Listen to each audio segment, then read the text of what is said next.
नमस्कार बंधुरा आरेकटी नतून भिडियो निये चले एसेछि।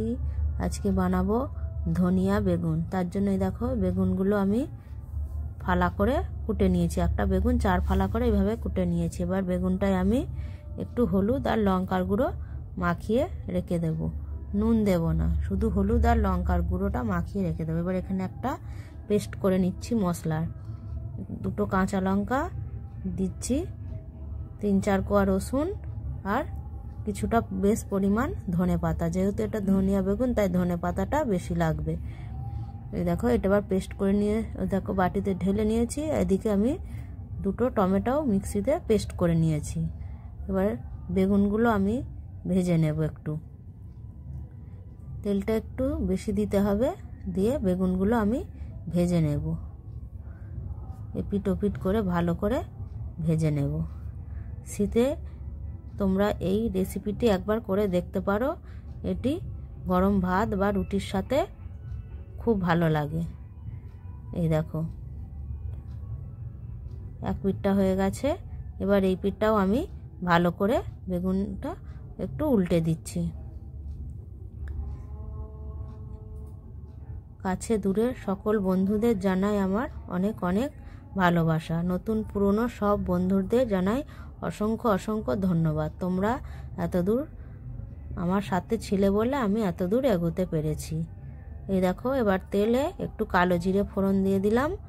দেওয়া হয়ে গেলে যে ধনেপাতা রসুনের পেস্টটা করেছিলাম কাঁচা লঙ্কা, সেইটা মশলাটা দিয়ে একটু হলুদ গুঁড়ো দিয়ে দিলাম, দিয়ে একটু মশলাটা ভালো করে ভেজে নিলাম। এবার দিয়ে দেব টমেটোর পেস্টটা। টমেটো পেস্টটা একটু ভালো করে দিয়ে আবার একটু নেড়ে নেব।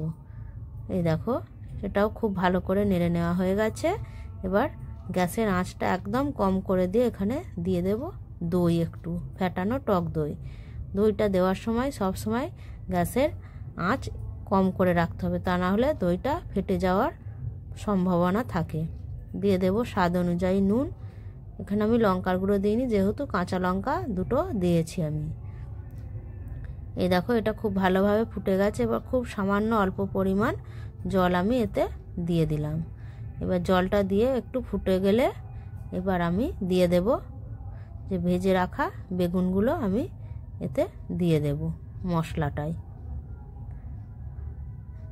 এই দেখো ভেজে রাখা বেগুনগুলো মশলাটায় দিয়ে বেশিক্ষণ ফোটাবো না, মিনিট 2-3 ফুটিয়ে নিলেই এটা একদম আমাদের রেডি হয়ে যাবে। আমার আজকের এই রেসিপিটি তোমাদের কেমন লাগলো তোমরা কমেন্ট করে জানিও।